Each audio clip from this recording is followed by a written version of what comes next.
बिस्मिल्लाहिर्रहमानिर्रहीम। अस्सलाम वालेकुम। Welcome to my channel Fatima voice centre. मेरे वालिद साहब मज़दूरी करके शाम को घर आए तो मैंने महसूस किया कि वो थकन महसूस कर रहे हैं।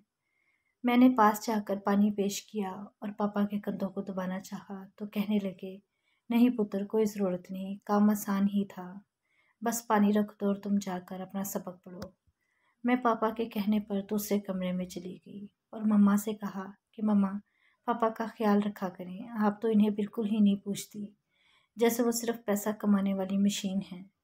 मामा ने मुंह चढ़ाया और कहने लगी, तो मैं कौन सा घर में फारिग रहती हूँ, मैं भी थक जाती हूँ और सारे मर्द पैसा ही तो कमाते हैं। तेरा बाप ने कोई इंजीनियर थोड़ी कर रखी है जो घर बैठे काम कर सकता है। मैं मम्मा की बात सुनकर हैरान होकर अपने कमरे में चली गई और सोचने लगी कि मेरे घर में जो खाने पीने का सामान आता है वो एक ऐसा शख्स लाता है जिसने कभी थकन महसूस नहीं की और उसकी बीवी उसे पानी देने को तैयार नहीं। मुझसे रहा ना गया, मैं पापा के कमरे में गई। पापा सो रहे थे और मैंने देखा कि उनके दोनों हाथों पर छाले बने हुए हैं। देखते ही बेख्तियार मेरे आंसू निकल आए, जो मुझे बता रहे थे कि ये शख्स तुम्हारी माँ की नफ़रत भी बर्दाश्त करता है, तुम्हें कॉलेज भी पढ़ाता है और घर का सामान भी मुहैया करता है।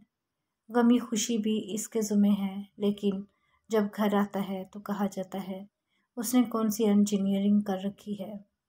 वो मेरी माँ है, मैं उनको सिर्फ समझा सकती हूँ, उनकी गुस्ताखी नहीं कर सकती। लेकिन याद रखें, बाप हमेशा घने साए जैसा होता है। अगर माँ के कदमों तले जन्नत है तो नबी करीम सल्लल्लाहु अलैहि वसल्लम ने फरमाया कि बाप उस जन्नत का दरवाज़ा है। अपने जीते जी वालिदैन की खुशी का बायस बन जाएं, उनकी इज़्ज़त का ख्याल रखें। मरने के बाद आपके आंसू उनके किसी काम नहीं आएंगे। वीडियो पसंद आए तो लाइक करें और चैनल को सब्सक्राइब करें। जज़ाकल्लाह।